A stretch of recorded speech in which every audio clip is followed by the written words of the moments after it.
नमस्ते ऑल, आपका बहुत बहुत स्वागत है मेरे channel yoga आयुर्वेदम by doctor Jyoti Sharma. मैं एक सर्टिफाइड आयुर्वेदा डॉक्टर और सीनियर योगा थेरेपिस्ट हूँ। हम लोग या स्पेशल महिलाएं हमेशा वरीड रहती हैं अपनी फैमिली के लिए, उनकी अच्छी केयर करने के चक्कर में कि उन्हें बेस्ट से बेस्ट खिलाया जाए, बेस्ट से बेस्ट उनका पालन पोषण किया जाए ताकि एक हेल्दी फैमिली हमेशा प्रिपेयर रहे। पर आप जानते हैं कि आजकल का खाना पीना ऐसा हो गया है कि जहाँ पर हम लोग कितना भी अपना बेस्ट ट्राई कर लें पर कुछ ना कुछ कमी रह जाती है, जिसका सबसे बड़ा रीजन जो है वो हो गया है एक तो प्लास्टिक का यूज कि हमारी लाइफस्टाइल में प्लास्टिक का इतना यूज बन गया है कि आप इस बात को जानकर हैरान हो जाएंगे कि एक वुमेन जब प्रेग्नेंट होती है उसी टाइम पर वो मतलब कुछ प्लास्टिक ऑलरेडी जाने अनजाने अपनी बॉडी में या अपने शिशु को दे चुकी होती है।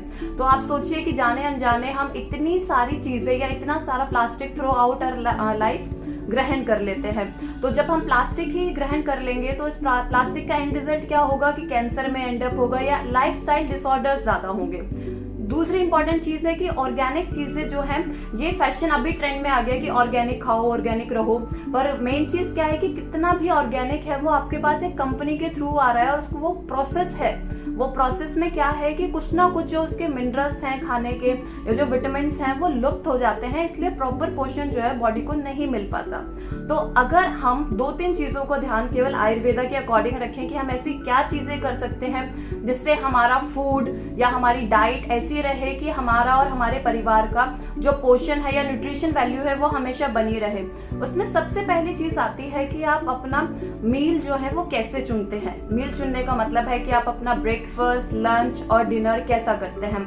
हम सभी ने बचपन से सुना है या जिन्होंने नहीं सुना है वो आज थोड़ा इस बात को जान लेंगे कि ब्रेकफास्ट क्या करना चाहिए, एक अच्छे अमाउंट में करना चाहिए, क्योंकि ब्रेकफास्ट आपकी दिन का एक बहुत इंपॉर्टेंट मील होता है। दूसरी बात है कि जो आपका लंच होता है वो लंच ऐसा होना चाहिए जिसमें फाइब्रस चीजें ज्यादा हो और कार्ब्स की वैल्यू थोड़ा कम हो, मतलब हरी सब्जियां, दही और रोटी जरूर हो। दही सब्जी ये कार्ब्स में आप रोटी की जगह चावल भी ले सकते हैं। और तीसरी चीज आती है हमारा डिनर। डिनर क्या हो, बहुत लाइट हो। लाइट होने का मतलब आप खिचड़ी ले सकते हैं, कोई दलिया ले सकते हैं और स्पेसिफिकली कोई सैलेड ले सकते हैं। फाइब्रस चीज ऐसी लेनी है जो आपको आपकी बॉडी की डाइजेशन पे एकदम प्रेशर ना डालें, क्योंकि रात के डिनर के बाद अभी आप सोने वाले हैं। दूसरी चीज आती है कि जब भी आप अपने ब्रेकफास्ट, लंच या डिनर कर रहे हैं या करा रहे हैं फैमिली को, कोशिश करें कि इसका टाइम निर्धारित कर लें।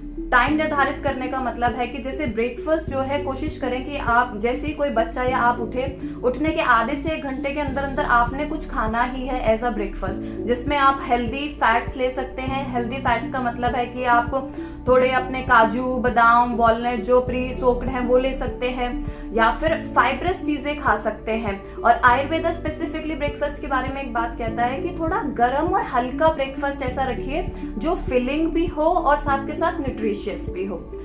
इसलिए आपका ब्रेकफास्ट, लंच और डिनर का टाइम जो है वो कोशिश करें कि फिक्स कर लें, क्योंकि डिनर भी जो है मोस्ट इम्पॉर्टेंट रूल है। अभी क्या हो गया कि अगर आप डिनर लेट कर रहे हैं और फिर सीधा आप सोने जाएंगे तो उससे आपको स्लीपिंग डिफिकल्टीज भी होंगी। इसलिए बहुत से लोग इस बात का ध्यान नहीं देते कि वो खाना जो है या तो इतनी गलत अमाउंट में खा लेते हैं या फिर गलत खाना खा लेते हैं, कुछ ऐसा हैवी जैसे राजमा, छोले या कुछ ऐसा हैवी खा लेंगे कि जो बॉडी की सारी एनर्जी है कहाँ तो वो रिलैक्स या काम होनी चाहिए थी स्लीप के समय, वो काम ना होकर आपकी सारी की सारी एनर्जी कहाँ आ जाती है, खाने को पचाने में।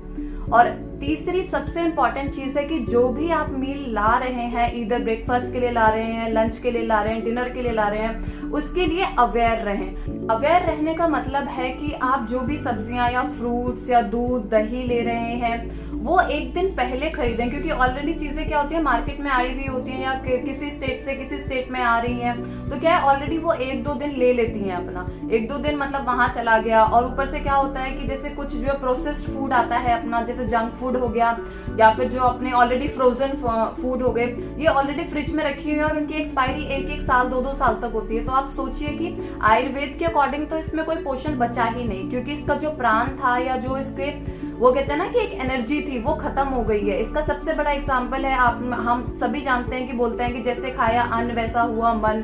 आजकल क्या है, अन्न ही ऐसा हो गया है और ऊपर से वो अन्न इतना प्रोसेस होकर आता है कि एक स्टेट से दूसरे स्टेट में इतनी हैंडलिंग उसकी बढ़ गई है कि घर तक पहुंचते पहुंचते उस खाने के 50% से ज्यादा न्यूट्रिशन वैल्यू और जो उसका प्राण शक्ति है सब गायब हो जाता है। तो कोशिश करिए कि जितना आप फ्रेश खा सकते हैं उतना फ्रेश खाइए। अब इसमें बहुत सारी वुमेन मतलब जो वर्किंग वुमेन्स हैं स्पेशली मेरी तरह, वो लोग नाराज हो जाएंगे या कहेंगे कि आप तो खा सकते हैं पर हम नहीं खा सकते, ना खिला सकते। तो इसमें आप क्या करें कि अपनी मील प्रिपेयर करने की कोशिश करें। मतलब 2-3 दिन पहले सोचें कि हमें क्या बनाना है, क्या खाना है, और कुछ वीक के लिए ऐसी चीजें रखें जो इजी हो बनाने में और फ्रेशली प्रोड्यूस्ड हो। इस केस में आप ज्यादा से ज्यादा फ्रूट्स पर भी और ग्रीन वेजेस पर भी फोकस कर सकते हैं। तो अगर ये वीडियो अच्छी लगी है तो इसे लाइक शेयर सब्सक्राइब करिएगा। Thank you.